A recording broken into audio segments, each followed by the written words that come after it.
नमस्ते सदावत्सले मातृभूमि। हम लोग आज एक बहुत इंपॉर्टेंट विषय और मैं समझता हूं कि आज तक आपको हमारे किसी भी पॉडकास्ट से इतनी खुशी नहीं हुई होगी जितनी खुशी आज आपको इस पॉडकास्ट से होने वाली है, क्योंकि आपकी जो पिछले 80 साल के रूट कॉज हैं जिनकी वजह से देश में समस्याएं खड़ी हो रही हैं और जो प्रबुद्ध वर्ग कहता आया है कि भाई इसको रोको, 4 बड़ी समस्याएं मैं चिन्हित करने वाला हूं जो मैंने चिन्हित की हैं। उन 4 बड़ी समस्याओं का में से 3 का समाधान आज सरकार ने किया है। कल हम सब ने एक वीडियो देखा होगा जिस पर मैंने बताया था कि शुभेंदु अधिकारी ने एक डिसीजन लिया और उस डिसीजन में जो SIR हुआ था, SIR के 60 लाख लोगों को उस दाना पानी बंद कर दिया। सरकारी कोई स्कीम का लाभ नहीं मिलेगा। इसकी खुशी से बहुत बड़ी खुशी एक और है, क्योंकि इनके सरकारी SIR के बाद अगर आप ये कहते हैं कि हम सरकारी दाना पानी देश भर में बंद कर देंगे, जो लोग SIR में क्वालिफाई नहीं कर पाए, क्योंकि SIR का क्वालिफिकेशन सिर्फ एक बात पर था और वो ये था कि आप भारतीय नागरिक हैं कि नहीं हैं। अगर आप भारतीय नागरिक नहीं हैं तो आपको भारतीय सरकार की व्यवस्था क्यों चाहिए।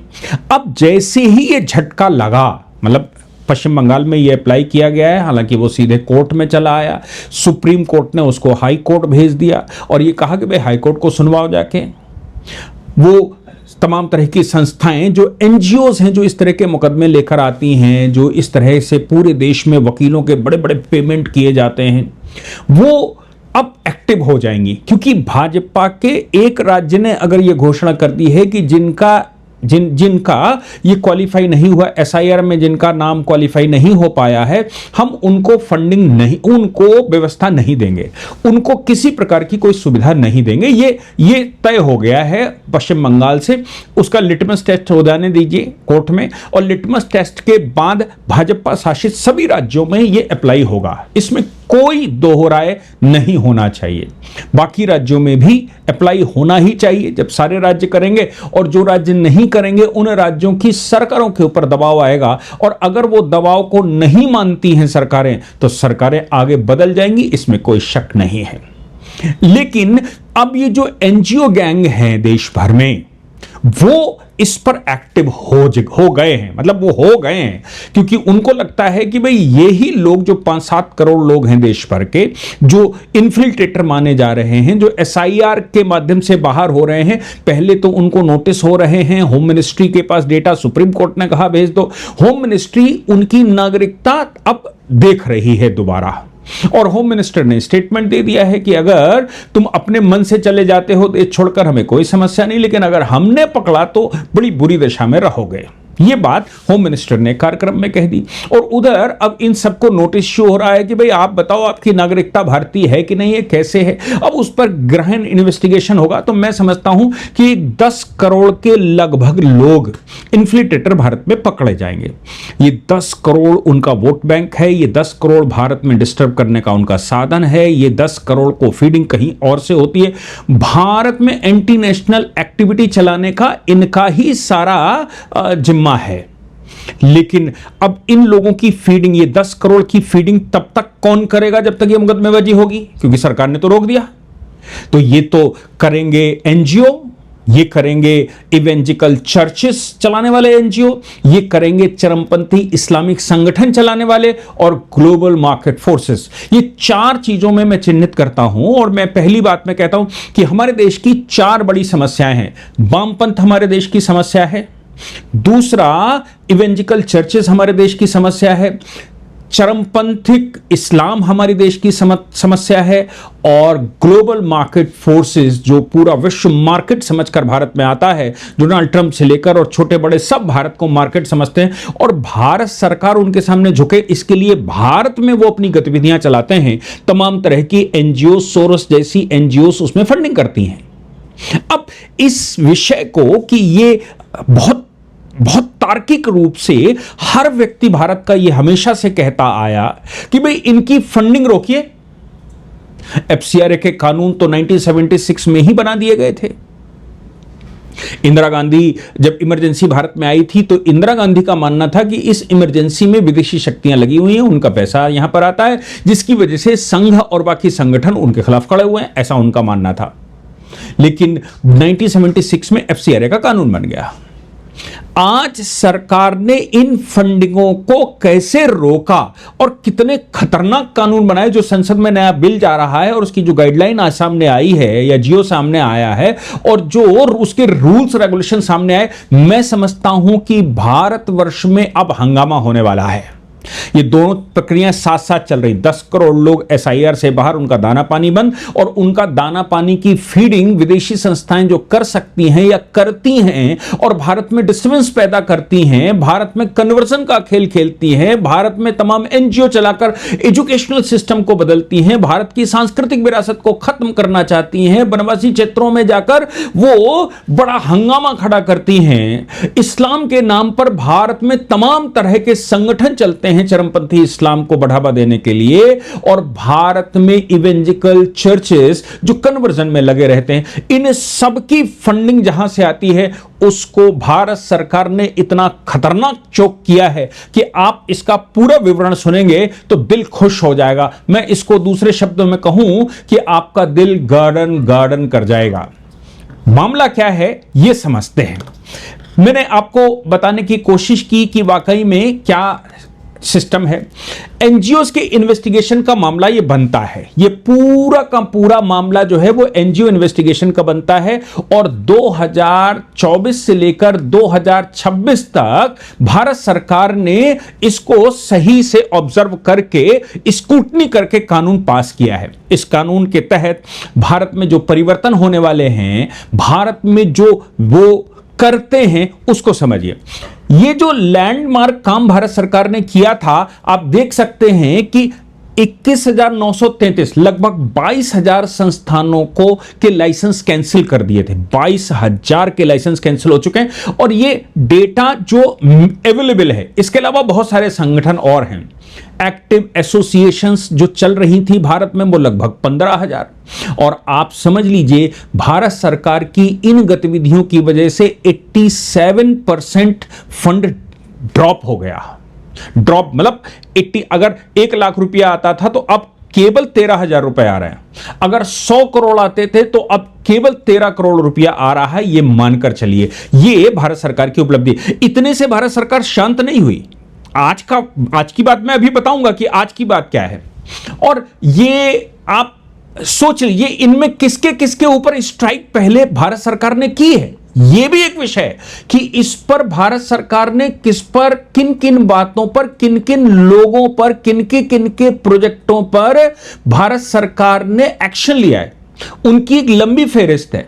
मैं आपको बताऊं, इनमें एक्शन लेने, जिनके खिलाफ एक्शन लिया गया है, उन संस्थानों में ग्रीन पीस हुआ करता था, एमनेस्टी इंटरनेशनल हुआ करता था।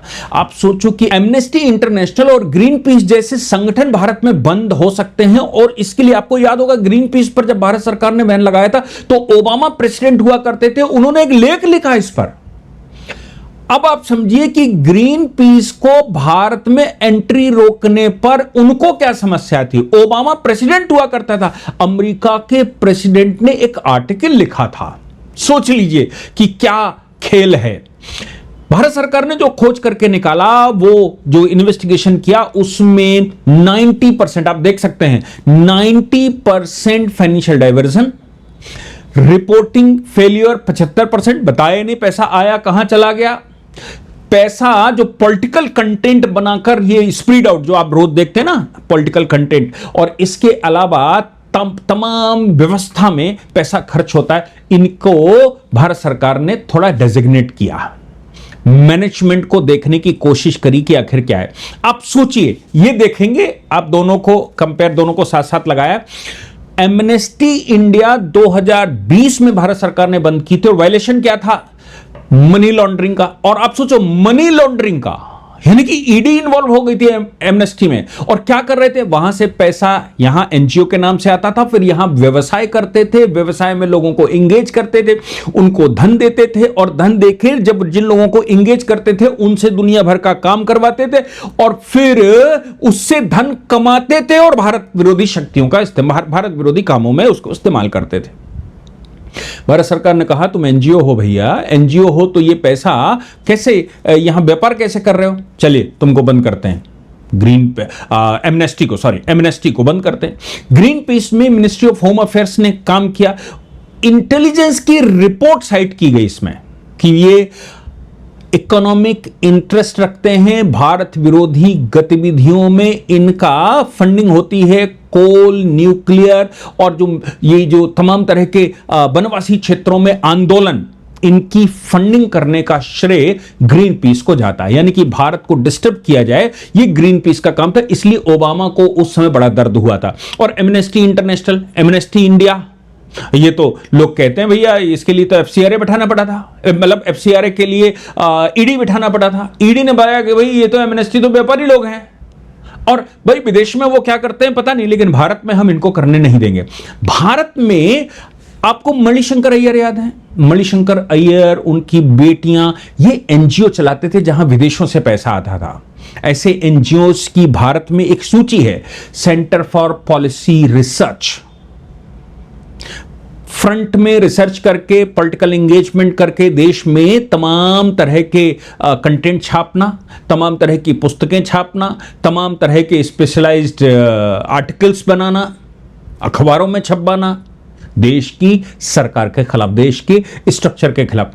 मजे की बात यह है कि राजीव गांधी फाउंडेशन, आरजीएफ, राजीव गांधी फाउंडेशन, उसका भी कैंसिल कर दिया गया। क्या कर रहे थे, फंड यूटिलाइजेशन, और पता नहीं रहे थे कि पैसा ये विदेशों से लाते क्यों है भाई।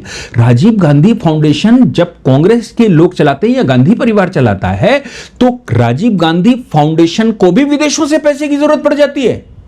ये तो कमाल की बात है।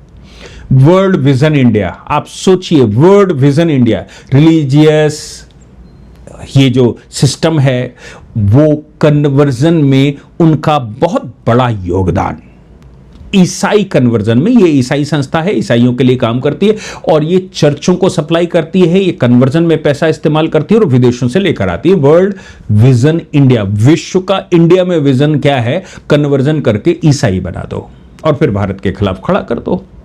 सरकार ने कैंसिल कर दिया। ऑक्सफेम इंडिया, इसको रिव्यू पर डाल दिया। क्या किया इन्होंने, फंड वहां से लाए, एफसीआरए से क्वालिफाई करवाया और फिर यहां तमाम लोगों को सप्लाई कर डाला। इन सब संस्थाओं में 22,000 में ये प्रमुख संस्थाओं 2-3 के नाम हमने गिनाए, इन सब को सरकार ने कवर किया।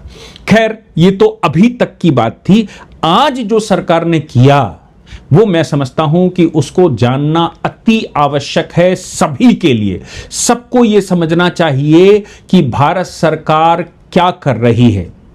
अब भारत सरकार ने कहा है कि कोई भी एफसीआरए, यानी कि जब फॉरेन फंडिंग देश में होगी किसी भी एनजीओ की, चाहे वो भारत की हो, पहली बात तो यह है भारत में बनने वाली किसी भी एनजीओ में कोई भी विदेशी व्यक्ति उसमें पदाधिकारी नहीं होगा। कांग्रेस तो बनी थी, एओ ह्यूम ने बनाई थी, तमाम जो उनके सरकारी कर्मचारी थे वही उनके अध्यक्ष रहे लंबे समय तक। अभी सरकार ने कहा कि भाई देखो, अगर आप एनजीओ भारत में चलाना चाहते हो तो कोई भी एनजीओ के पास ऐसा नहीं होना चाहिए कि वो विदेशी फंडिंग पर चले। और दूसरी बात यह है कि विदेशी फंडिंग के अलावा विदेशी व्यक्ति उसमें पदाधिकारी नहीं होना चाहिए। बहुत ज्यादा अगर तुमको चुन्नट काट रही हो तो Indian people of Indian origin, PIO हो सकते हैं, लेकिन वो भी स्क्रूटनी में रहेंगे, वो उनको वोटिंग राइट नहीं होता। कोई भी फंडिंग होती है तो IB क्लियरेंस लेनी पड़ेगी, इंटेलिजेंस ब्यूरो की क्लियरेंस लेनी पड़ेगी, और anti national activity, anti development में अगर पाए जाते हो, मतलब आपकी फंडिंग आ रही है तो आप ये ध्यान रखिए कि आपको क्लियरेंस लेनी पड़ेगी। आप एनजीओ लेकर आए हैं, एनजीओ का डेटा जमा कर दीजिए, पहले इंटेलिजेंस ब्यूरो उस पर काम करेगी, उसके बाद कुछ और होगा।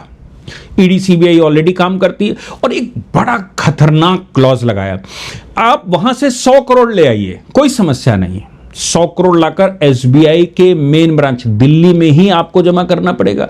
किसी भी एफसीआरए के जो क्वालिफाई करना चाहता है, फॉरेन कंट्रीब्यूशन लेना चाहता है, उसको दिल्ली की एसबीआई की मेन ब्रांच में ही अकाउंट खुलवाना पड़ेगा, एक ही ब्रांच में खुलवाना पड़ेगा और फाइनेंस आपको रिलीज किया जाएगा। आपको राइट नहीं होगा कि आप उसको ले लें। और कितना रिलीज किया जाएगा? आपको किश्तों में दिया जाएगा।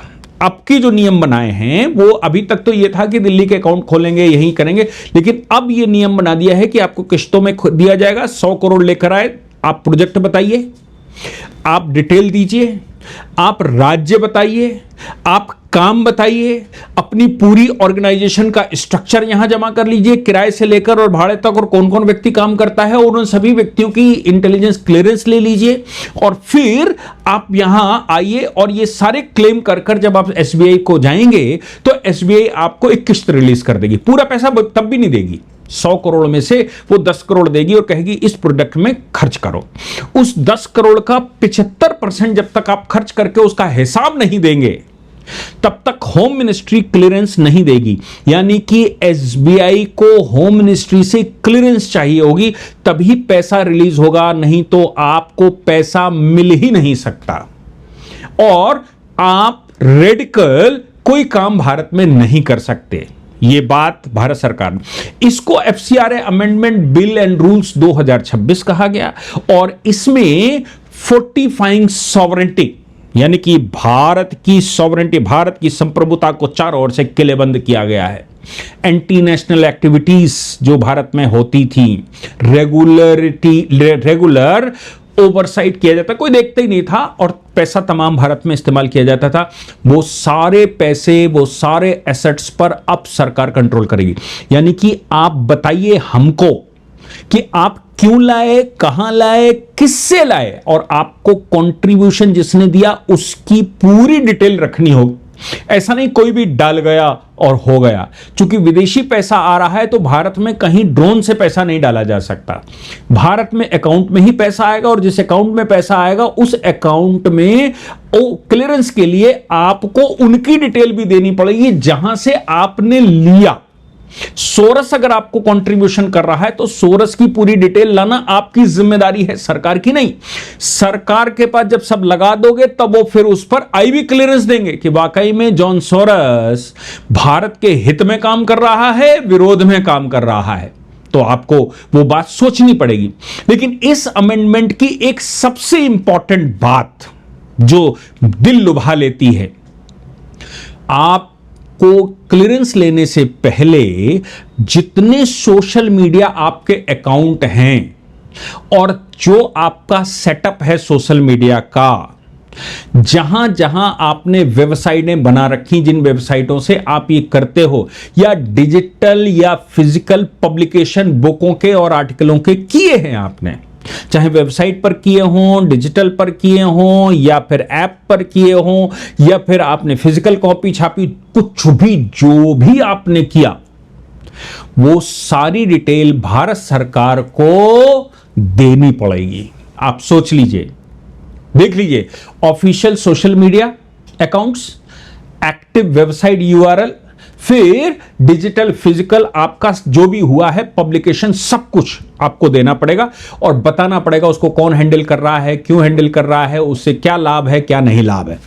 कुछ चीजों को परमिट किया है सरकार ने। सरकार ने कहा इस अमेंडमेंट में कि एग्जिस्टिंग वर्शिप प्लेसेस जो हैं उनके मेंटेनेंस के लिए अगर आप पैसे लाते हैं, या फिर आप कोई स्क्रिप्चर भारत के हैं, भारत का कुछ और डिजिटलाइजेशन करना चाहते हैं, भारत के रिकॉर्ड्स को मेंटेन करना चाहते हैं, भारत की पांडुलिपियों को आप उस पर कुछ काम करना चाहते हैं, भारत की विरासत, भारत की धरोहर पर कुछ काम करना चाहते हैं, कोई समस्या नहीं है।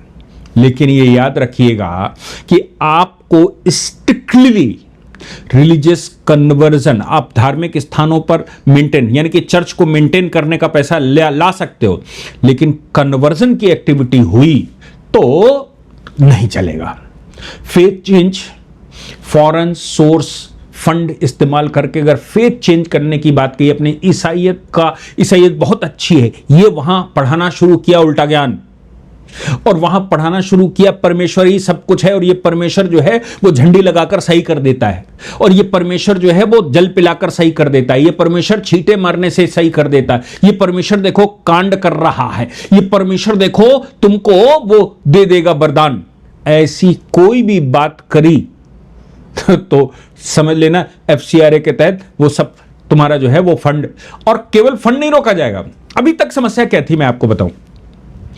अभी 2026 तक ये थी कि सरकार इस तरह के एक्शन लेती थी, पकड़ लेती थी और सीज कर देती थी, मतलब FCRA में अकाउंट सीज कर देती थी।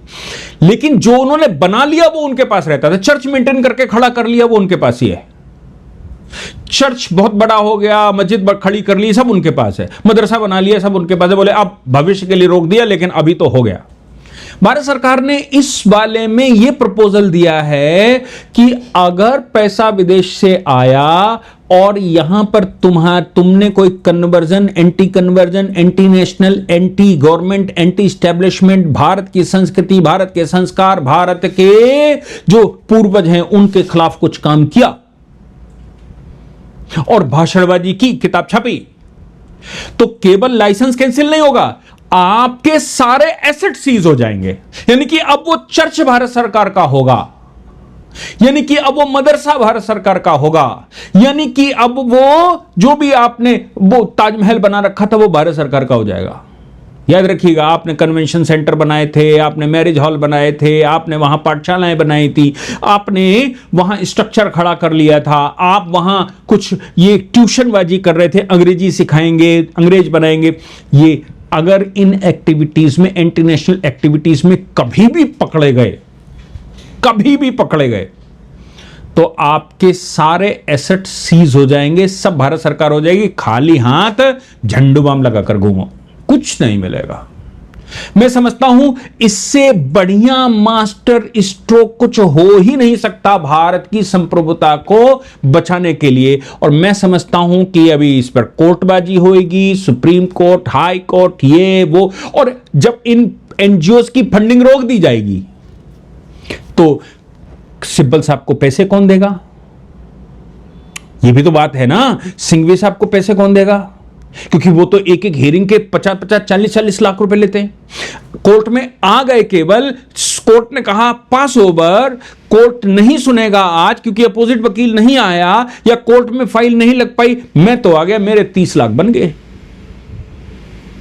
इनको पैसे कौन देगा जब फंडिंग रुक जाएगी? तो देखो, ये जो खेल है बड़ा वाला, इस खेल पर पहली बार सरकार ने SIR के साथ होम मिनिस्ट्री के नोटिस और नोटिस के साथ इनकी मदद करने वालों को ब्लॉक किया और कहा कि तुम्हारे सारे एसेट सीज हो जाएंगे। एमनेस्टी यहां से भाग कर गया, आजकल वहां भाषण देता है। ग्रीन पीस यहां से भाग कर गया, वहां भाषण देता है, कहता हम पूरे विश्व में काम कर रहे हैं, भारत वाले काम नहीं करने दे रहे। और अमेरिका क्या कह रहा है? अमेरिका कह रहा है country of particular religious concern, Bharat में लोक स्वतंत्रता से नॉन गवर्नमेंट ऑर्गेनाइजेशन काम नहीं कर सकती। दुनिया भर के भाषण दे रहे हैं। उन्होंने टैक्स भी हमारे ऊपर लगाया, अमेरिका ने टैक्स हमारे ऊपर लगाया है इस बात का कि भारत में स्वतंत्रता रिलीजियस कम है, भारत में ये NGOs को काम नहीं करने दे रहा। अरे भैया, देश को हमारे बर्बाद कर रहे हैं। भारत सरकार पहली बार तो ये सब सोच रही है, उसमें भी आप कहते हो ये काम नहीं करने दे रहे। तो मैं समझता हूं कि आज ये वाला जो लेक्चर है SIR के बाद वाला, केवल भारत में दाना पानी सरकारी बंद नहीं होगा, भारत में दाना पानी टोटल बंद हो जाएगा और आपको यहां से जाना ही होगा। आपके एसेट्स भारत सरकार के होंगे जो भारत सरकार चलाएगी ना। फंड छोड़ दीजिए, भारत सरकार फंडिंग कर लेगी, भारत सरकार चलाएगी, लेकिन आपको खेल नहीं खेलने देगी। ये भारत सरकार ने इन कानूनों के माध्यम से ये लाकर रखा है और मैं समझता हूं कि ये हमारे देश के लिए बहुत अच्छा है। पहली बार आया है, लेकिन कड़ाई से आया है, देर आए दुरुस्त आए। हालांकि प्रयास पहले से चल रहे थे, लेकिन यह प्रयास अपने आप में बहुत बड़ा है। मैं कहता हूं कि आप लोग इस लेक्चर को हर एक भारतवासी को दिखाना चाहिए। ये जो भारत सरकार का प्रपोजल है, भारत सरकार का जो ये रूल्स रेगुलेशंस बना रही है, हर व्यक्ति को दिखाना चाहिए। जय हिंद, जय भारत, वंदे मातरम।